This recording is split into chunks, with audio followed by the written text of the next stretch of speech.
નમસ્કાર, મંતવ્ય ન્યૂઝમાં આપનું સ્વાગત છે। હું છું કુંજ। નજર કરીએ વિસ્તારથી સમાચારો પર।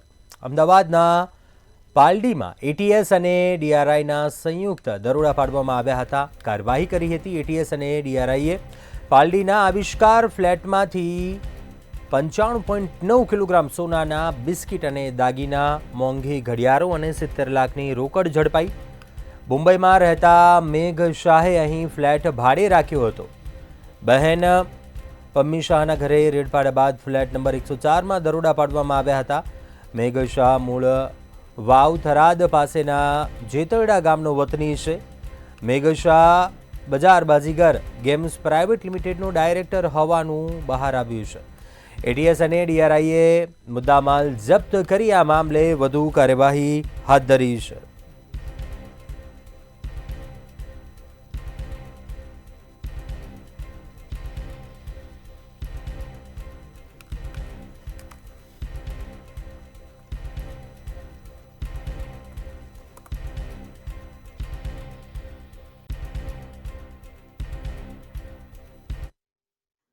જી બિલકુલથી જો વાત કરવામાં આવે તો જે પ્રમાણે ગુજરાત એટીએસ અને ડીઆરઆઈની ટીમ દ્વારા ગઈકાલે વિસ્તારમાં આવેલા આવિષ્કાર ફ્લેટમાં જે દરોડો છે દરોડો પાડવામાં આવ્યો હતો। જો વાત કરવામાં આવે તો એટીએસ અને ડીઆરઆઈ દ્વારા જે સર્ચ ઓપરેશન છે, સર્ચ ઓપરેશન સોનું અને 1.5 કરોડ રૂપિયા રોકડા છે તે રોકડા મળી આવતા સાથે જ જે મોંઘી બ્રાન્ડની જે લક્ઝુરિયસ ઘડિયાળો છે તે ઘડિયાળો પણ એટલે કહી શકાય કે જે પ્રમાણે જે ઇમ્પોર્ટેડ બિસ્કિટ છે તે બિસ્કિટ મળી આવ્યા હતા અને સાથે સાથે જ જે લક્ઝુરિયસ જે ઘડિયાળો છે તે પણ મળી આવ્યા હતા અને સાથે જ 1.5 કરોડ જેટલી જે રકમ છે તે રકમ રોકડી મળી આવી હતી। હાલ તો એટીએસ અને ડીઆરઆઈ દ્વારા જે સોનું છે અને જે રોકડ રકમ છે તે ક્યાંથી આવી તેને લઈને તપાસ કરવામાં આવી રહી છે। પરંતુ કહી શકાય કે જે પ્રમાણે જે શેર બજારની અંદર જે ઓપરેટર છે જે મેઘ શાહનું જે મકાન છે તે મકાનની માહિતી છે તે માહિતી સામે આવી છે અને હાલમાં તો ડીઆરઆઈ અને એટીએસ દ્વારા જે કાયદાકીય પ્રોસિજર છે તે કરવામાં આવી રહી છે। પરંતુ આટલી મોટી સંખ્યામાં જે રકમ અને જે સોનું મળી આવ્યું છે તેને લઈને પણ હાલમાં તો જે શેર બજાર ઓપરેટર છે તેને લઈને તપાસ છે તે તપાસ શરૂ કરી દેવામાં આવી છે।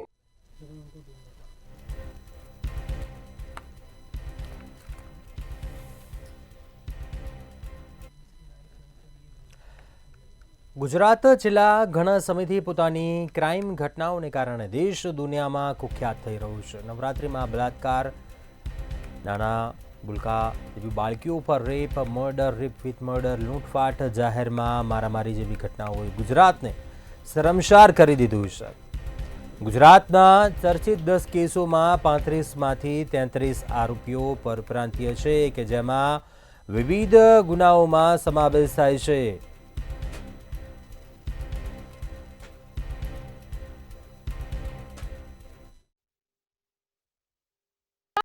વધતી ગુનાખોરી માટે જવાબદાર કોણ? અનેક સવાલો ઘટનાઓ પરથી ઉઠી રહ્યા છે। શાંત અને સંવેદનશીલ જે ગુજરાત છે છેલ્લા ઘણા સમયથી કેટલીક ગુનાખોરીઓથી ઝઝૂમી રહ્યું હોય ને એવું લાગી રહ્યું છે। કારણ કે આ ગુનાખોરીને કારણે ગુજરાત દેશ વિદેશમાં કુખ્યાત બન્યું છે।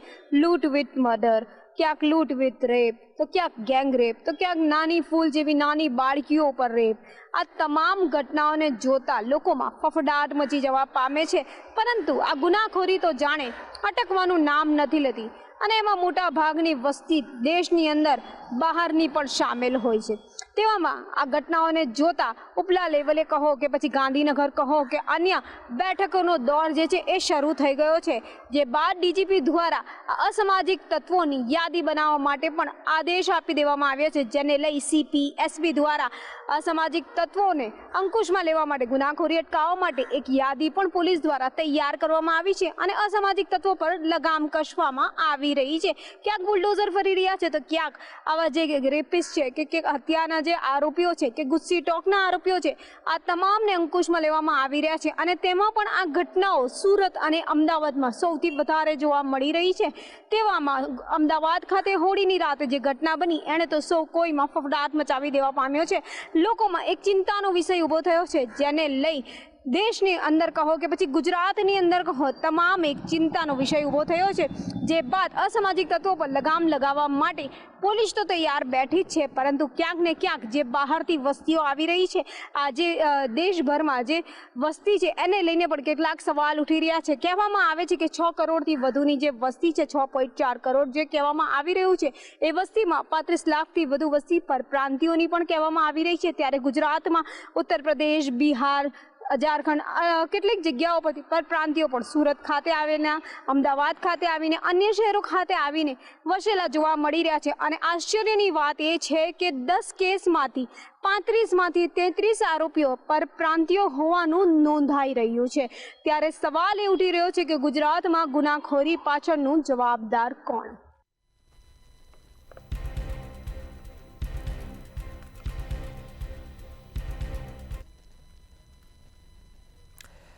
આગળ વાત કરીએ, જૂનાગઢમાં રણવાવ ચોકમાં બબાલનું મામલું સામે આવ્યો। પૂર્વ ડેપ્યુટી મેયરના પતિની ચોકમાં બબાલ થઈ હતી। જાહેરમાં બાઇક અથડાવવા બાબતે બબાલ કરી હતી।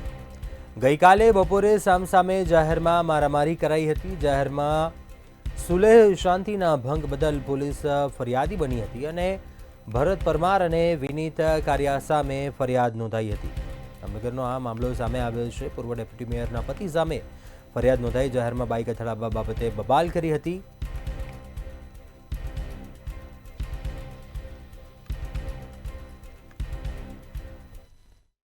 ચોક્કસ કે દિવસે ને દિવસે જૂનાગઢમાં લુખ્ખાગીરી વધી રહી છે અને વધુ એક વિડીયો સામે આવ્યો હતો।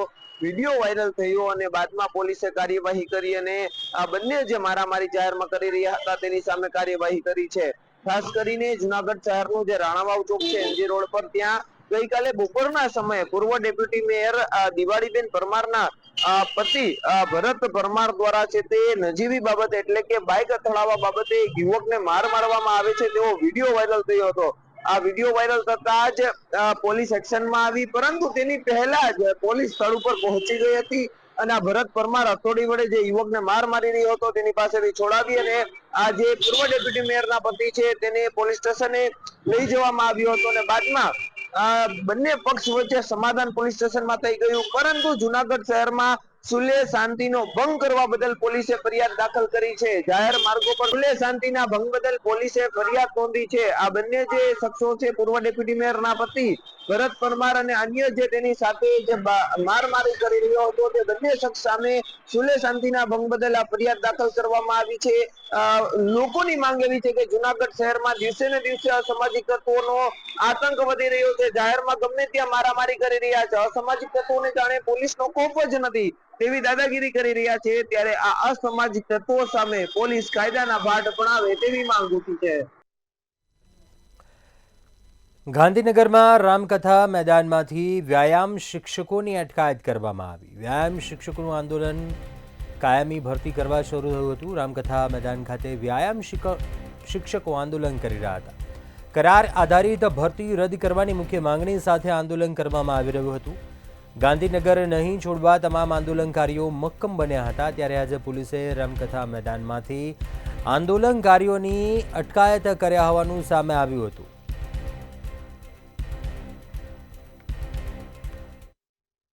ગુજરાતમાં છેલ્લા 15 વર્ષથી વ્યાયામ શિક્ષકોની ભરતી કરવામાં આવી નથી અને જે ભરતી છે તે કરાર આધારિત છે, એટલે કે કાયમી ભરતી કરવા માટે અને કરાર આધારિત વ્યાયામ શિક્ષકોની ભરતી રદ કરવા મામલે ગઈકાલથી ગાંધીનગરની અંદર એક આંદોલન શરૂ થયું હતું।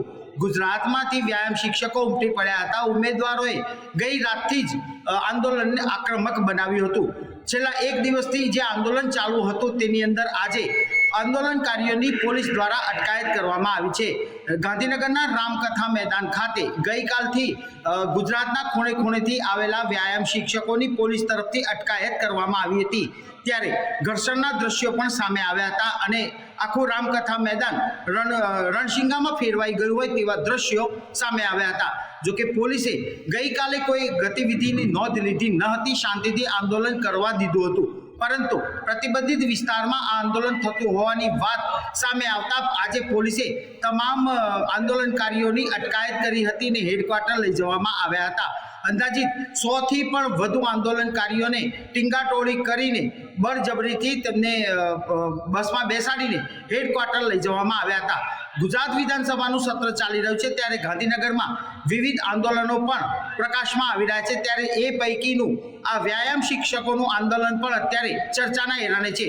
જો કે વ્યાયામ શિક્ષકોની ઘટ અને કાયમી વ્યાયામ શિક્ષકની ભરતી સરકાર ક્યારે કરશે તે જોવું રહ્યું.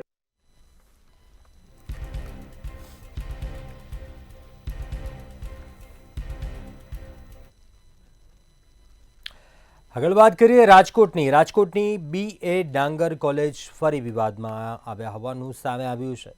ત્યારે વિદ્યાર્થીઓનું ડૉક્ટર બનવાનું સ્વપ્ન જોખમમાં મુકાયું છે.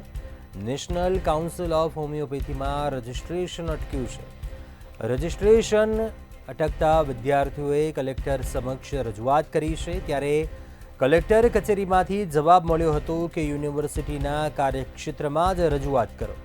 જ્યારે યુનિવર્સિટીમાંથી જવાબ મળ્યો કે આ પ્રશ્ન કોલેજ અને NCH વચ્ચેનો છે. હોમિયોપેથીનો અભ્યાસ પૂર્ણ કરેલ 50 વિદ્યાર્થીઓ ભગવાન ભરોસે છે.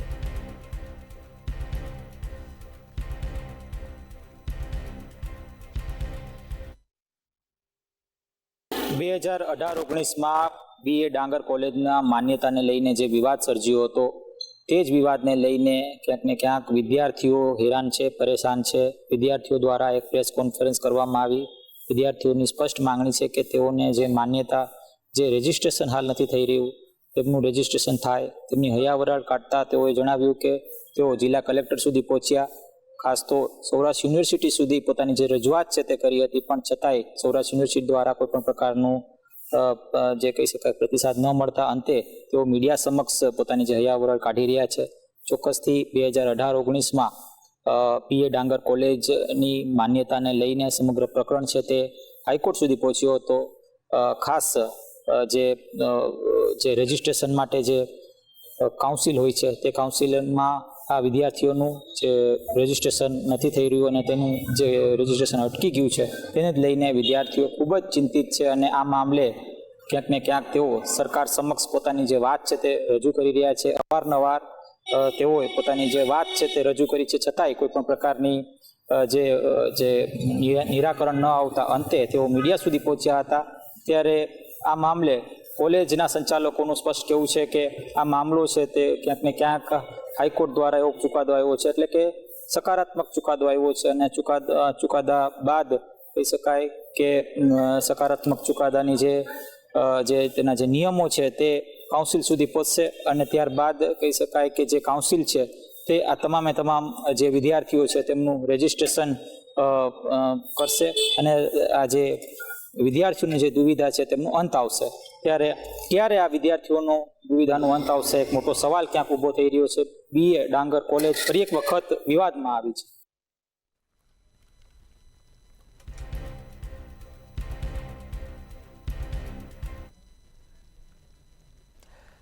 વડોદરાના પોદાર સ્કૂલની ફી ઉઘરાવવામાં મનમાની સામે આવી. FRCએ નક્કી કરેલી ફી કરતાં વધુ ફી શાળા ઉઘરાવતી હોવાનું સામે આવ્યું છે. ત્યારે છેલ્લા 3 વર્ષથી પોદાર સ્કૂલ અધધ ફી ઉઘરાવી રહી છે. દરેક ધોરણમાં ₹12,000 થી 15,000 વધારે ઉઘરાવ્યા હોવાનું સામે આવ્યું છે. વાલીઓ દ્વારા શાળા જિલ્લા શિક્ષણ અધિકારી અને FRCમાં રજૂઆત કરાઈ હતી, જેને લઈને પાછલા વર્ષની વધુ લીધેલી ફી પરત કરવાનો સ્કૂલને આદેશ આપવામાં આવ્યો છે. સરકારના આદેશ બાદ પણ વાલીઓને ફી પરત આપવામાં આવી નથી.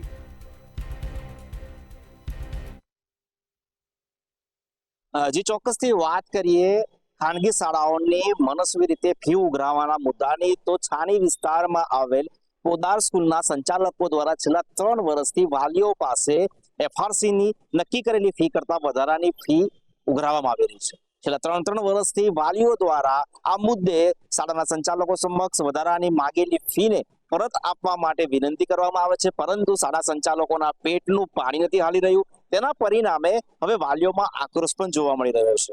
આજે પોદાર સ્કૂલ જે છાણી વિસ્તારમાં આવેલી છે ત્યાં મોટી સંખ્યામાં વાલીઓ એકત્રિત થયા હતા અને તમામ વાલીઓએ જે વધારાની ફી વસૂલવામાં આવી છે તે ફીને પરત આપવા માટેની માંગણી પણ કરી હતી. અત્યારે તમને જણાવી દઈએ કે જે એફઆરસી જે ફી નિયમનની કમિટી છે, જે ખાનગી શાળાઓએ કેટલી ફી વસૂલવી તેનું નિયમન નક્કી કરતી હોય છે અને એ નિયમન બાદ પણ એફઆરસી નક્કી કરેલી જે ફી છે એ ફી કરતા અનેક ગણી ફી આ શાળાના સંચાલકો દ્વારા વસૂલવામાં આવી છે. તેને લઈને વાલીઓમાં નારાજગી જોવા મળી છે. જો ફીની વાત કરીએ તો પોદાર સ્કૂલની જે જુનિયર કેજીની ફી છે તેની અંદર 33,000 રૂપિયા એફઆરસીની ફી નક્કી કરવામાં આવી છે. તેની સામે પોદાર સ્કૂલ દ્વારા 43,500 જેટલી ફી વસૂલવામાં આવી છે. જ્યારે સિનિયર કેજીની જો વાત કરીએ તો સિનિયર કેજીની જે ફી છે તે 43,100 નક્કી કરવામાં આવી હતી. તેની સામે 48,000 જેટલી ફી વસૂલવામાં આવી હતી. ઉપરાંત 51,360 જેટલી જે ફી છે એ પહેલા ધોરણની ફી તરીકે વસૂલવામાં આવી હતી. આમ એકંદરે દરેક ધોરણની અંદર એફઆરસી નક્કી કરેલી જે ફી છે તેના કરતા 12,000 થી લઈને 15,000 નો સામાન્ય વધારો શાળા સંચાલકો દ્વારા મનસ્વી રીતે કરવામાં આવ્યો હતો. અને આ જે વધારો છે એ વધારાને લઈને જ વાલીઓમાં આક્રોશ છે અને આક્રોશને એ લોકોએ વારંવાર સંચાલકો સમક્ષ રજૂ કર્યો હતો, વ્યક્ત પણ કર્યો હતો. અલબત્ત શાળા સંચાલકો દર વખતની માફક એવું જ કહેતા હતા કે અમે જે વધારાની ફી લીધી છે તમને પરત કરીશું, પરંતુ હજી સુધીને એ ફી વાલીઓને પરત કરવામાં આવી ન હતી. જેને લઈને આજે પોદાર સ્કૂલનું જે પટાંગણ છે, પટાંગણ વાલીઓથી ઉભરાયું હતું અને છાણીના આ પોદાર સ્કૂલની અંદર અભ્યાસ કરતા જે બાળકો છે એના વાલીઓ મોટી સંખ્યામાં ભેગા થયા હતા અને શાળા સંચાલકો પાસે એફઆરસીના નિયમન વિરુદ્ધ જે વધારાની ફી ઉઘરાવવામાં આવી છે તે ફીની પરત આપવાની માંગણી પણ કરી હતી.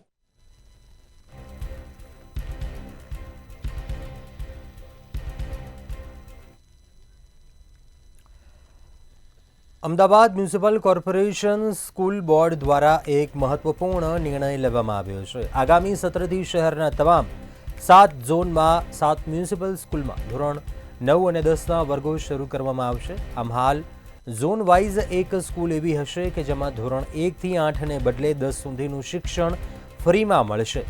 ઉલ્લેખનીય છે કે ડ્રોપ આઉટ રેશિયો ઘટાડવા માટે આ નિર્ણય કરવામાં આવ્યો છે. જે પ્રમાણે મહત્વપૂર્ણ સમાચાર જે છે ખાસ કરીને જે વિદ્યાર્થીઓ માટે છે, કારણ આ વિદ્યાર્થીઓ જે છે તે હવે અમદાવાદ મ્યુનિસિપલ કોર્પોરેશનને જે શાળાઓ છે તેની અંદર માધ્યમિક શિક્ષણ પણ મેળવી શકશે. જે પ્રમાણે અમદાવાદ મ્યુનિસિપલ કોર્પોરેશન સ્કૂલ સંચાલક બોર્ડ જે છે તેના દ્વારા જે નિર્ણય લેવામાં આવ્યો છે અને આ સ્કૂલ બોર્ડની અંદર જે નિર્ણય લેવામાં આવે તેની અંદર જે 7 ઝોનની અંદર 7 અલગ અલગ સ્કૂલો જે આવેલી છે તેની અંદર આજે માધ્યમિક શિક્ષણ જે છે તેની શરૂઆત કરવામાં આવશે. એક તરફ જ્યારે ખાનગી શાળાઓ જે છે તે બેફામ ફી વસૂલી રહી છે અને બેફામ ફીના લીધે અને મોંઘવારીના લીધે વાલીઓને ઘણી બધી નુકસાનીનો સામનો કરવો પડે છે અને ફી ભરવામાં પણ તેઓને ઘણી બધી સમસ્યાઓ થતી હોય છે.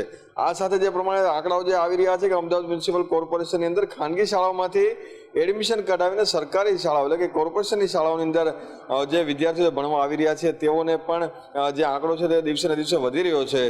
આ સાથે જે માધ્યમિક શાળાઓની અંદર જે પ્રવેશ જે 7 જે અલગ અલગ ઝોનની અંદર 7 શાળાઓમાં જે લોકો એડમિશન લેવાના છે, આંકડો 1,70,000 જેટલો સુધીનો હોઈ શકે છે.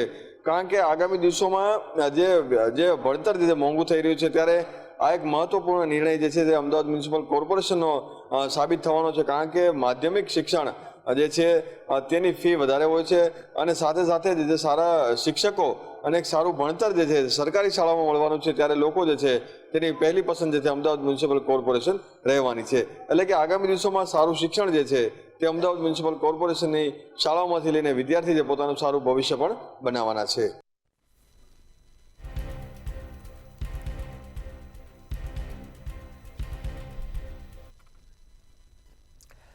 કચ્છના રાપર તાલુકાના ભીમદેવકા અને ફૂલપરા ગામમાં ઉનાળાની શરૂઆતમાં જ પીવાના પાણીની ગંભીર સમસ્યા સર્જાઈ છે. છેલ્લા 15 દિવસથી આ વિસ્તારમાં પીવાનું પાણી મળી રહ્યું નથી. પાણી પુરવઠા વિભાગની બેદરકારીને કારણે લોકોને ભારે હાલાકીનો સામનો કરવો પડી રહ્યો છે અને આ સાથે જ સરકાર દ્વારા અમલમાં મૂકવામાં આવેલી નલ સે જલ યોજના હેઠળ નળ તો મૂકવામાં આવ્યા છે પરંતુ તેમાંથી પાણી આવતું નથી.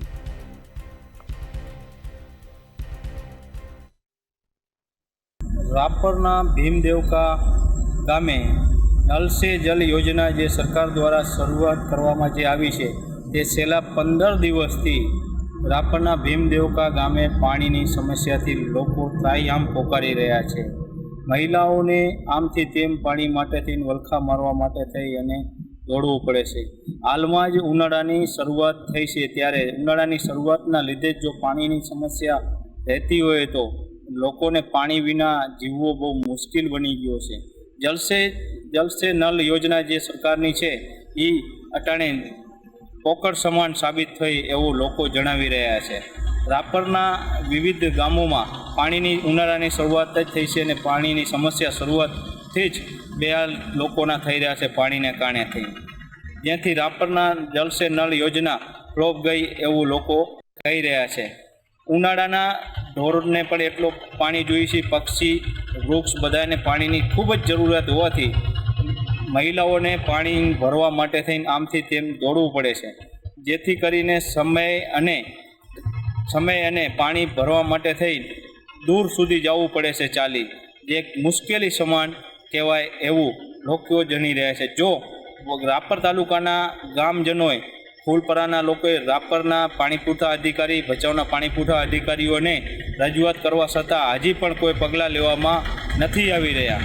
તો લોકો એવો જણાવી રહ્યા છે કે જો આ અધિકારીઓ પગલાં નહીં લે તો અમારે ક્યાં કરવું પાણી માટેથી ઘણી બધી સમસ્યા ઊભી થશે. એની જવાબદારી તાત્કાલિક લઈ સરકાર અને પાણીની સમસ્યા દૂર કરાવે એવી સરકાર પાસે વિનંતી કરવામાં આવી છે. રાપરના વિવિધ વિસ્તારોમાં પણ લોકોએ રજૂઆત કરી છે કે પાણી પુરવઠા બોર્ડ દ્વારા આપવામાં આવે, જેથી કરી અને ઉનાળાની શરૂઆતથી જ માણસોને મુશ્કેલી ન ભોગવવી પડે એવું લોકો જણાવી રહ્યા છે.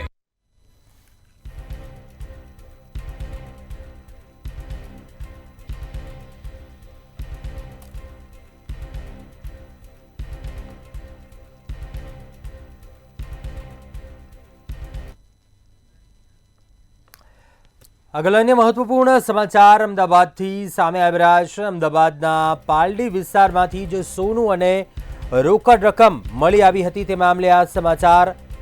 મેઘ શાહના તાર બનાસકાંઠાના જેતડા ગામ સુધી જોડાયા છે. મેઘ શાહનો પરિવાર લાખણીના જેતડા ગામનું રહેવાસી છે. જેતડા ગામમાં મેઘ શાહને પોતાનું ઘર જ નથી. ગામમાં આવે ત્યારે પાડોશીના ઘરે 2-4 દિવસ રહેતા હતા. ગામમાં દાન પુણ્ય અને સેવા કરતો પરિવાર છે. ગામના જરૂરિયાતમંદ લોકોને મદદ કરતો હતો પરિવાર. અમને ખબર જ ન હતી કે મેઘ શાહ પાસે આટલી સંપત્તિ છે, જે જણાવ્યું છે ગ્રામ્ય લોકોએ. મેઘ શાહનો પરિવાર આવે ત્યારે સાદાઈથી જીવન જીવતો હતો. મેઘ શાહનું ગામમાં નથી ઘર કે કોઈ મિલકત ન હોવાની વિગતો સામે આવી છે. વધુ વિગતો મેળવે સંવાદદાતા પ્રકાશ ત્રિવેદી પાસેથી. પ્રકાશ, અમદાવાદના પાલડીમાં જે સોનું અને રોકડ રકમ મળી આવવાનો જે મામલો છે, મેઘ શાહના તાર બનાસકાંઠા સુધી લંબાયા છે. શું કનેક્શન થઈ રહ્યું છે ત્યાંનું? ક્યાંનું રહેવાસી છે મૂળ? ગ્રામ્ય લોકો શું કહી રહ્યા છે તેના વિશે શું વિગતો છે? કુંજ, ચોક્કસથી જો વાત કરવામાં આવે તો અમદાવાદના પાલડી વિસ્તારમાં જે મળેલું સોનું ને રોકડનો જે મામલો તો એ મેઘ શાહના તાર ક્યાંક ને ક્યાંક બનાસકાંઠાના જેતડા ગામ સુધી જોડાયેલા જોવા મળ્યા છે. મેઘ શાહની જો વાત કરવામાં આવે તો મેઘ શાહનો પરિવાર લાખણી તાલુકાના જેતડા ગામનો રહેવાસી હોવાની વિગતો સામે આવી છે. જેતડા ગામમાં મેઘ શાહને પોતાનું ઘર જ નથી એવું ગામ લોકો કહી રહ્યા છે. ગામમાં જ્યારે આવે ત્યારે એમના કાકાના ઘરે અથવા તો આડોશી પાડોશીના ઘરે 2-4 દિવસ રહેતા હતા. ગામમાં દાન પુણ્ય અને સેવા કરતો પરિવાર છે. જરૂરિયાત મુજબ ગામના જરૂરિયાતમંદ હતા એ લોકોને ક્યાંક ને ક્યાંક મેઘ શાહ મદદ કરતો હતો. ગામ લોકો એમની સાથે વાત કરતા જણાવ્યું હતું કે અમને તો ખબર જ નહોતી કે મેઘ શાહ પાસે આટલી સંપત્તિ છે. ગામમાં મેઘ શાહનો પરિવાર જ્યારે આવે ત્યારે સાદાઈથી જીવન જીવતો હતો. મેઘ શાહનું ગામમાં ઘર કે મિલકત જ નથી અને 1 વર્ષ પહેલા આ ગામમાં આવ્યા હોવાની ગામ લોકો વાત કરી રહ્યા છે. જી ચોક્કસથી પ્રકાશ, આભાર જાણકારી આપવા બદલ. વધુ વિગતો મેળવતા રહીશું.